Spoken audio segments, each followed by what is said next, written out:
హెచ్చింపు వస్తే, ఒకేసారి విడుదల వస్తే, ఒకేసారి ఆశీర్వాదం వస్తే, ఒకేసారి వాగ్దాన ఫలం వస్తే అది నీ పాలిట శాపంగా మారుతుంది.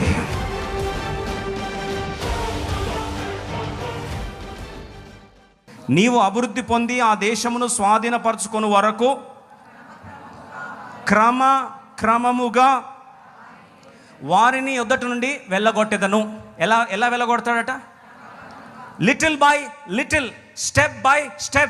If God wants to give a deliverance, he can give you overnight, but God says the promised land has to be inherited step by step, little by little, process by process, waiting by waiting, endurance and patience. ఎందుకు ప్రభు ఇదంటే 29 వచనం రాస్తుంది, త్వరగా చదవండి. 29, దేశము పాడై అడవి మృగములు నీకు విరోధముగా విస్తరింపకుండానట్లు వారిని ఒక్క సంవత్సరంలోనే నీ ఎదుట నుండి వెళ్ళగొట్టను. I will not drive them out in just a year. It is impossible. ఎందుకు ప్రభా? చేత కాదా నీకంటే?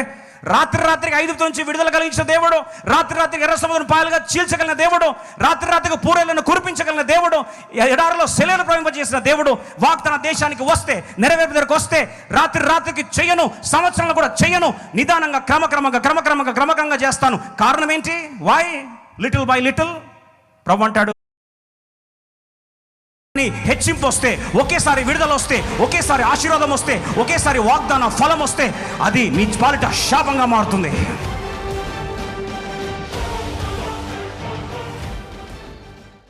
నీవు అభివృద్ధి పొంది ఆ దేశమును స్వాధీనపరచుకుని వరకు క్రమముగా వారిని ఎదుట నుండి వెళ్ళగొట్టేదను. ఎలా వెళ్ళగొడతాడట? Little by little, step by step.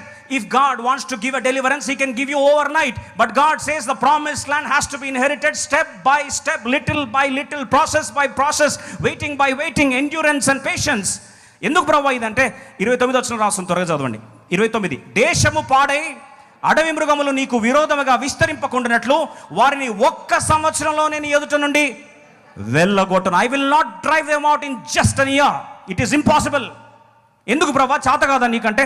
రాత్రికి ఐగుప్తు నుంచి విడుదల కలిగించిన దేవుడు, రాత్రికి ఎర్ర సముద్రం పాయలుగా చీల్చగలిగిన దేవుడు, రాత్రికి పూరేలను కురిపించగలిగిన దేవుడు, ఎడారిలో సెలవులు ప్రవహింపజేసిన దేవుడు, వాగ్దాన దేశానికి వస్తే, నెరవేర్పు దగ్గరకు వస్తే రాత్రికి చెయ్యను, సంవత్సరంలో కూడా చెయ్యను, నిదానంగా క్రమక్రమంగా చేస్తాను. కారణం ఏంటి? వై? Little by little. ప్రభు అంటాడు,